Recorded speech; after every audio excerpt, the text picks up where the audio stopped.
Le GRAP, Cœur Escam, Génération Cobaye témoigne sur la gouvernance. Alors pour moi, 3 défis de la gouvernance, ce serait transparence, mobilisation et appropriation. Pour Cœur Escam, les 3 défis transversaux de la gouvernance sont la répartition des pouvoirs, la transmission des savoirs et la transition entre les membres. Alors le premier défi, ce serait pour un réseau d'envergure nationale comme peut l'être le GRAP, c'est de réussir à animer et faire vivre un réseau tout en impliquant les bénévoles qui en font partie. Deuxième défi porterait plutôt sur la délégation des tâches administratives. Troisième défi, comment à distance on peut prendre des décisions par la recherche du consensus sans se voir de visu tous les jours.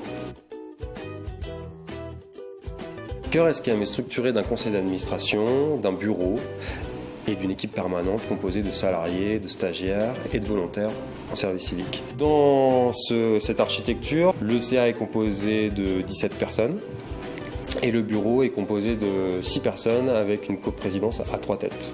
Le conseil d'administration élit le bureau. Les deux définissent le projet politique et l'équipe dirigeante salariée met en place le projet stratégique à travers l'opérationnel. Notre gouvernance se structure avec plusieurs groupes, dont l'un qu'on appelle les obsédés. On s'appelle les obsédés parce qu'on est les personnes les plus engagées dans le mouvement. Ce sont des porteurs de projets nationaux.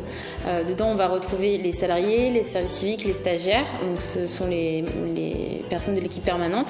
Et nous avons aussi des bénévoles, dont certains sont élus et vont représenter le bureau, avec pour mission la sociocratie, les ressources humaines, la trésorerie ou des partenariats. Nous avons 1300 bénévoles partout en France, dont une centaine dans les groupes locaux de Génération Cobaye. Nous avons une dizaine d'antennes sur le territoire. Les bénévoles peuvent être coordinateurs de projets locaux ou bien simplement électrons libres. Ils peuvent s'engager à la carte. Alors le réseau GRAP est structuré en collégial. Il se réunit 2 fois par an. Lors de ces assemblées générales, chaque bénévole membre des associations du réseau peut se positionner pour être coprésident ou cotrésorier. Et donc actuellement, il y a 9 coprésidents, coprésidentes et 4 cotrésoriers, cotrésorières au sein du réseau. Pour structurer ces travaux, le réseau se divise en 5 commissions et chaque bénévole du réseau GRAP est invité à se positionner sur l'une de ces commissions. Donc ces commissions, elles sont amenées à évoluer avec le temps en fonction des envies et des besoins des bénévoles.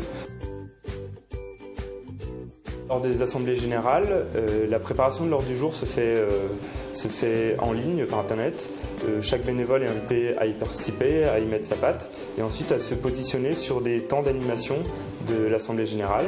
Et donc une fois qu'ils sont positionnés, ils sont invités à préparer cette animation avec des méthodes d'éducation populaire et pour ça ils peuvent se baser sur le classeur d'animation mis à disposition par le réseau GRAP ou par d'autres classeurs, notamment celui d'AnimaFac. Concernant l'animation de temps collectif, notre objectif est de garantir la parole de tous. Pour ce faire, on privilégie de partir sur des espaces de réflexion individuels qui tendent vers des espaces d'expression en sous-groupe pour ensuite pouvoir favoriser le débat et l'échange en groupe complet, en grand groupe. Alors, une de nos super techniques d'animation de moments collectifs, ça va être d'exposer un cadre de sécurité en début de réunion.